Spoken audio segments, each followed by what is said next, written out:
Hey folks, David Spades here. There are very few things that scare me in life. Besides sharks, wild bears, and women during that time of the month, I'm cool. Even most bugs don't bother me.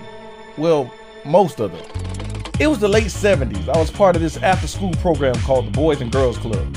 We would do all kinds of activities and play games. It was really a positive experience in my life that helped me become the man I am today.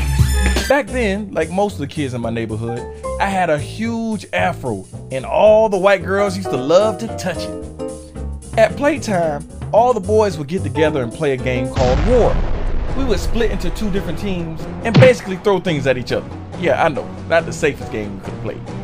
First, we would have to collect ammunition, which usually consisted of pine cones and hard dirt in the shape of rocks.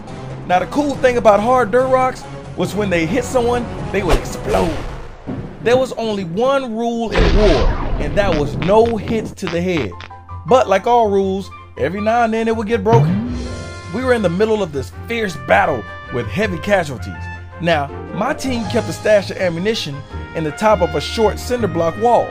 Whenever someone would run out of things to throw, they would just run back to the cinder brick wall, reach into one of the holes on top, grab some more ammo, and run back into battle.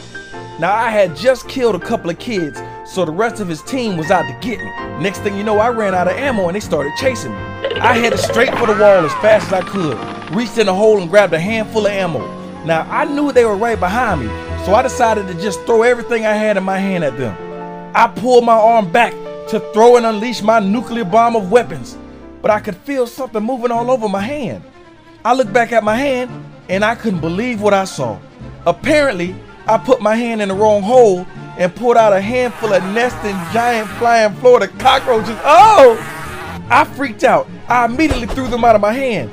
They sounded like a swarm of bees as they flew through the air.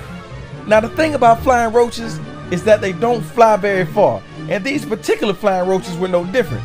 After their brief initial flight, they all decided to quickly land in my afro. Oh, I was going around in circles yelling for help, but kids were running away from me like I was the bubonic plague. It was pandemonium. Kids were screaming, I was crying and hit myself in the head like my hair was on fire. Oh man. And now you know why I'm afraid of roaches. Yeah, good times. Good times.